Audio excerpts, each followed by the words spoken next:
I watch and review one Detective Conan movie a week until the release of the brand new film in April 2024. I'll tell you what the movie is about, the good, the bad, and anything else interesting of note. And at the end of each video, I rank the movies watched in the tier list to see exactly which films are the best in the series. And today, we will be reviewing the aptly labeled 9/11 film of the franchise, Detective Conan Countdown to Heaven. Before I go ahead and explain why exactly this is the quote-unquote 9/11 film, do click that subscribe button if you haven't already.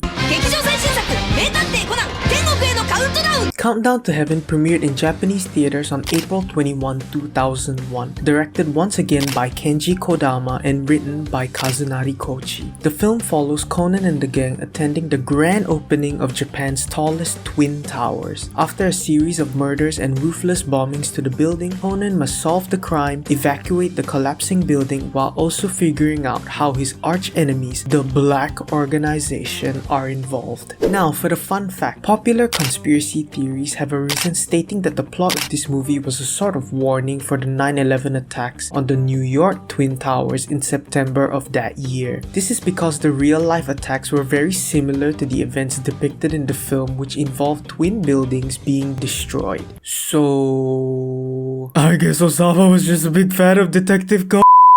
This movie was one hell of a ride. It really feels like the culmination of all the films resulted in this movie. The mystery is great, the action is bigger and better. We also get the inclusion of the series villains, the Black Organization. Let's just start there. The Black Organization was utilized perfectly here. They've only got about 5 minutes of total screen time, but man, their presence is felt throughout the movie. The film really showcases how dangerous these guys are. They nearly track Haibara's location. They bomb the two buildings just because they think Sherry, Haibara's real identity, is there. They try to snipe her down, they murder another guy on the side. Man, these guys are ruthless, evil, and most of all, relentless. As a personal rule, when the Conan films include the main baddies of the series in their plot, I expect a higher standard from the film as a whole just because they can easily crutch on their villains being really good. And I have to say, this film does not disappoint on that front. Now, how about the mystery of the movie? It was pretty good as well. A creative series of murders that have well-developed suspects and really solid and most importantly grounded deductions from Conan. Yes, some of it is a little overdramatic, like how the old man didn't break the Ochako glass in two because his victim was already breaking the image of Mount Fuji in two. I mean, come on, who do you think you are, a villain in a movie or something? I also love this recurring motif involving Amy and her game where she counts down from 30 seconds internally with no assistance. It's first played as a game by the kids, then as a party trick, and then used again brilliantly in the climax where she has to time it with the explosion of a bomb.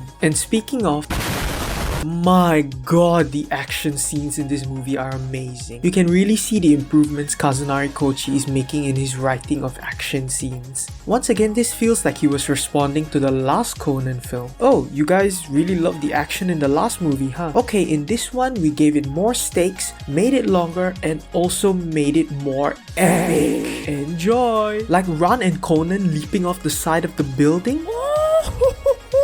Or Conan fucking Tony Hawk yeeting himself across the tower bridge? Holy shit! Or the detective kids going all Harry Potter and flying across the building while riding the wave of an explosion? Oh my god! And within all this madness, all this insanity, all this stress, they even had time to add the cherry on top of the Detective Conan Sunday. A pinch of Ran and Shinichi romance drama. I mean guys, I couldn't have asked more from a Detective Conan movie. This is a film where if I could recommend a Conan movie to anyone, I would recommend this one. It's just fantastic and it deserves to go all the way up to the S tier.